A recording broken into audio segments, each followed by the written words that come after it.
Welcome back. I'm Shane, this is Relative Time, and today I have another double unboxing for you. This time it's one Seiko and one Orient.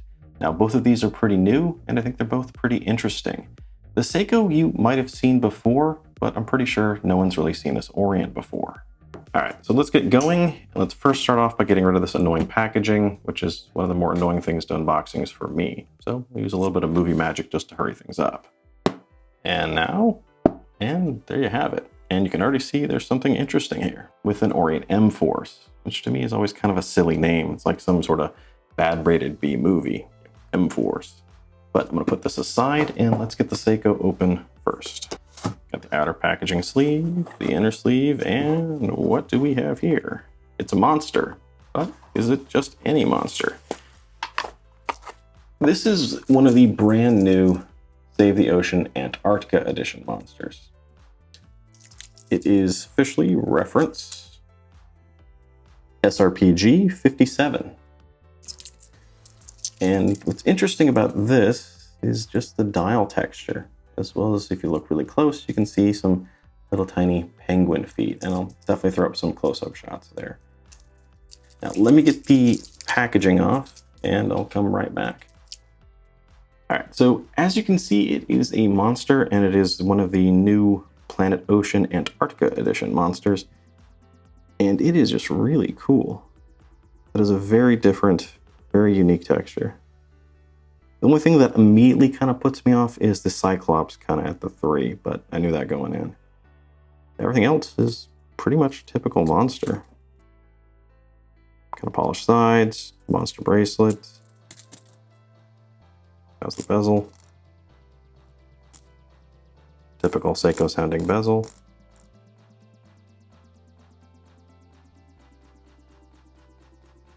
And of course it wouldn't be a Seiko if the bezel wasn't just slightly off. So I'll throw up some macro shots as well as some close-up shots of this just so you guys can get a better look, but it is really cool. I first heard about the Antarctica versions a couple months ago and I was immediately taken with it, but back then they weren't really available. Now in the time since, they have become more available and a few videos have popped out on them, so I could get a better look. Including one by Timeless Sneakers and Watches. It was kind of this vlog video where I went to a jewelry store to pick one up.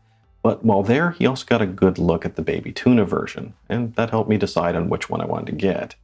The Baby Tuna looks pretty good, but there's something here with the monster that I love, and I think it's just how the chaptering integrates with the indices and how it all blends together with that really interesting dial. And I think it gives it more of a complete cohesive look. Now, when it really comes down to it, there are two reasons that I really decided to get this one. Some of you may remember that a long time ago I had a baby ice monster, and I eventually did sell that watch. And that's one of the few watches that I sold and actually regret selling. But when I sold it with the idea that I'd replace it with a frost monster. Now, unfortunately, I waited a little too long to do that, and the frost monsters all seemed to sell out. And now if you can find one, it's just ridiculous about how much they're trying to charge for them. So this Antarctica version kind of has a similar feel to that Frost monster. And compared to the Frost monster, it's much more affordable, although it's still pretty expensive for what it is. But when it comes down to it, I think I actually prefer this Antarctica version over the Frost monster. And that's all due to the little penguin feet footprints on the dial. As strange as it sounds, there's kind of a personal connection there. You see, I grew up a couple of miles from SeaWorld in California, so I went there all the time as a kid. Then later on as a teenager, that's just where you went to find a summer job. So I worked there, my brother worked there, I had multiple friends that worked there. Ultimately, for the first half of my life, SeaWorld had a big part to play in it. And my second favorite thing to do at SeaWorld was to go to the penguin encounter. I pretty much had to do it every time I went. So seeing these little footprints on the dial just kind of takes me back. And I think that's what watch collecting is really all about. It's not about accumulating everything you can, but the memories and connections you have to each piece in your collection. Whether it's memories you make with a particular watch, or if there's something about a watch that just takes you back into your own past. So this just puts a smile on my face when I look at it. Now, as a side note, my favorite thing to do at SeaWorld was to go see the killer whale show. And that's one reason that my favorite Vostok K-Spec is the one with the orca on it. Although, unfortunately, I don't think they're actually doing that in California anymore, but that's a whole other conversation. It's a very cool and very unique dial, and I'm looking forward to getting to know it better. Although, I don't think it's a watch that everyone should just go out and buy. It's still pretty expensive for what it is, at least compared to what else is out there. Alright, so let's move on to the Orient, the M-Force. M-Force. Bigger sleeve.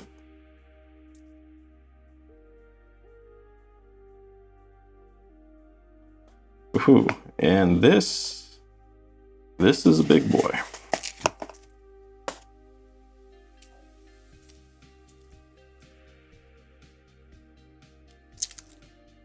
Let me zoom in just to give you a really quick look. And then just like the other one, I will take off the packaging or the wrapping, because otherwise it's just way too crunchy and you just wind up hearing this the entire time. So the wrapping is off, and this is kind of crazy and kind of ridiculous at the same time. Now, like some of my other Orients, I bought this watch from Tuss Watches in the UK. They actually let me know it was coming and wanted to know if I was interested in it. So they did give me a discount because they knew I was going to review it, but I did buy it. Now, the anniversary edition of the M-Force came out last year, and that's more of a standard diver, but this version came out last month. The reason I wanted to see it is because it is so different, and it worked out nicely that it arrived the same time as that monster, because there are elements of this watch that really remind me of a monster.